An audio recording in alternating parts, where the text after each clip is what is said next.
Ever get that, like, shivery feeling Mm. when you think about what's down there, under the ocean? Ooh, yeah. Sunken cities, right? No. Lost stuff, tech, maybe. Yeah. Entire civilizations just gone. And today, we're going deep on one of those mysteries. One that really gets the imagination going, Atlantis.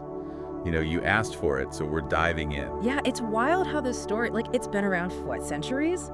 And we're still so into it. Right. Is it a myth? Is it some warning? A real place? We're gonna try to figure it out, look at the old texts, archaeology, maybe even, some of the weirder theories. Gotta have some fun.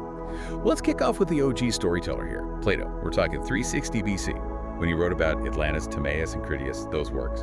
And he paints this picture. Advanced island nation, way ahead of its time. Way ahead. 9,000 years ahead of its time, which, let's be real. That's saying something. Exactly. And it's not just like any island. We're talking crazy technology, amazing buildings, even, get this, flying chariots. No way. Okay, so they've got it good, right? The works. But there's always a but, right?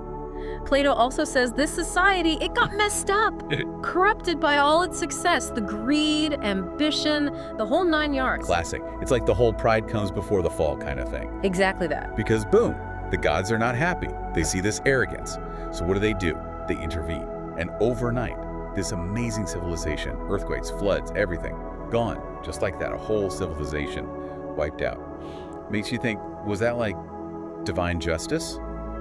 Or a lesson for everyone else? The million-dollar question right there. And see, Plato, he was slick, loved his allegories, using stories for these bigger ideas. Right. So was Atlantis real history or a warning disguised as this epic tale? And that's probably why thousands of years later, we're still talking about it. Totally. Like this giant puzzle, but half the pieces are gone. Of course, people have tried to solve it. Some think maybe Plato based Atlantis on a real civilization. The Minoans, over in Crete. Ah, the Minoans. Now they were advanced. We're talking 1600 BC, architecture, art, even their own writing system. Impressive. Totally. But then, bam, volcanic eruption on Thera. We know it today as Santorini. That was huge. Messed up the whole Mediterranean. Oh, for sure. Tsunamis, ash clouds, you name it. Some people think that's the real disaster behind Atlantis. What do you think? It's a good theory, I'll give you that. But Plato put Atlantis way back there, remember, like 9,000 years. Yeah. Before his time. So the timeline, kinda sus, even if he was, taking some liberties. Right. Plus, no proof, no Minoan inscription like, hey, we're the Atlanteans, come visit. Right, exactly. Good story, though. But is it history? Which I guess leads to a bigger question. Why do we even care? This city, if it even existed, what is it about a lost utopia that's so fascinating? Oh, that's good.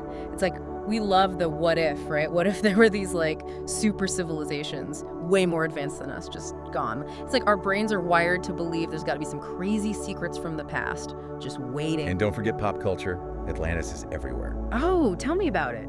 Disney, comics, everything. It's like this blank canvas for all our fantasies. Yeah. Lost worlds, crazy tech. That's true. Almost like Atlantis is a mirror, reflecting what we hope for or maybe are scared of about our own civilization.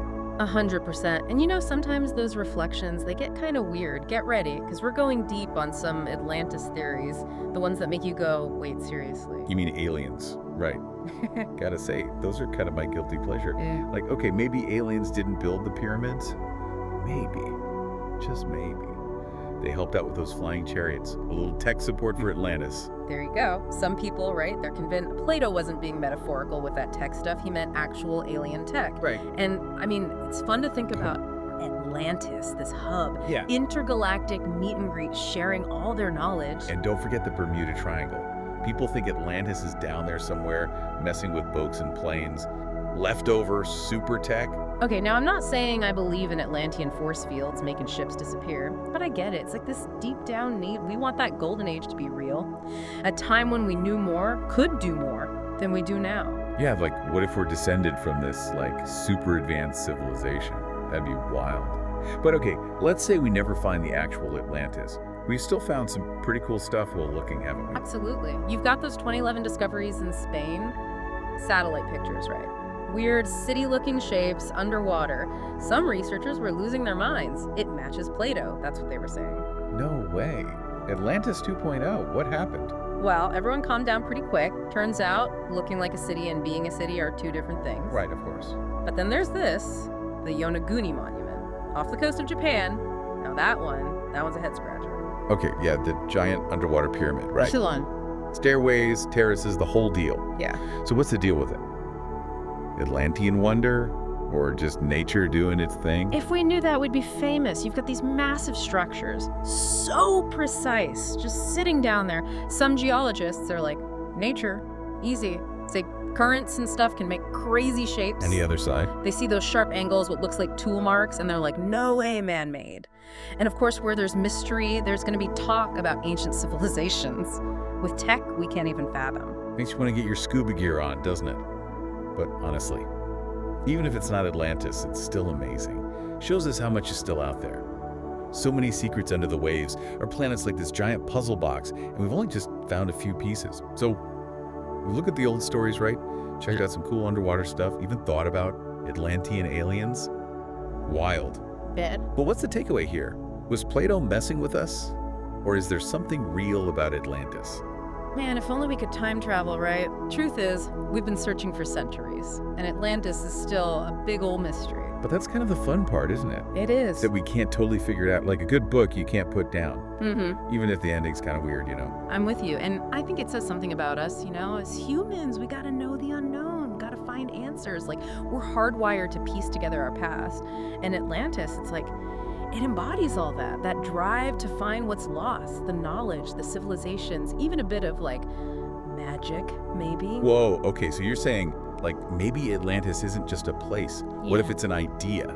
Something bigger? Now you're thinking maybe it's a reminder of all these huge civilizations that were here before history. Even the most powerful, they can disappear, right? Or maybe it's a warning, like, don't get cocky, stay humble, that kind of thing. What do you think? What speaks to you? Man, it's a lot. We might never find some golden statue that says, Atlantis, population. Awesome. But just thinking about it, that's been pretty cool. It has all these wild theories, the ocean's mysteries, even if it kept us up a bit at night. That's what it's all about. A good deep dive. Doesn't always mean answers. Right. Sometimes it's about getting curious, letting your mind wander, even ending up with more questions than before. Totally. So next time you're looking out at the ocean and you feel that pull, that what if about what's down there, remember Atlantis. Real city, made up story, whatever it was. Yeah. It reminds us there's a lot left to discover. Thanks for joining us on this deep dive, and until next time, keep exploring.